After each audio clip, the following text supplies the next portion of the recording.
কোনো ধরনের কন্টেন্ট অথবা কোনো ধরনের পোস্টের মাধ্যমে ফেসবুকের বিরুদ্ধে গিয়ে কখনো কোনো কন্টেন্ট ক্রিয়েটর কাজ করবেন না। আপনারা যদি মনে করেন আপনাদের ভিডিওতে প্রচুর পরিমাণে ভিউ বাড়াবেন গ্রুপের মাধ্যমে অথবা রোবোটিং সিস্টেমের মাধ্যমে, তাহলে কিন্তু আপনারা ফেসবুক প্ল্যাটফর্ম থেকে 1 টাকাও ইনকাম করতে পারবেন না। আপনাদের সফলতা কিন্তু এখানেই বন্ধ হয়ে যাবে।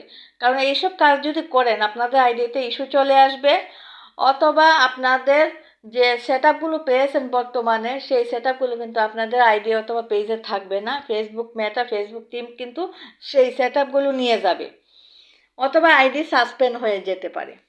আপনারা সবসময় কিন্তু অর্গানিকভাবে আপনাদের নিজের ভিডিও অথবা ছবি আপলোড করবেন। সবসময় অন্যের ভিডিওতে আপনারা কিন্তু কখনো কাটাকাটি করে আপনাদের নিজের আইডি অথবা পেজে আপলোড করবেন না। এতে করে কিন্তু টাকা কখনোই পাবেন না ফেসবুক থেকে। ফেসবুক প্ল্যাটফর্ম হচ্ছে সম্মানিত একটি প্ল্যাটফর্ম, সবাই মনে রাখবেন।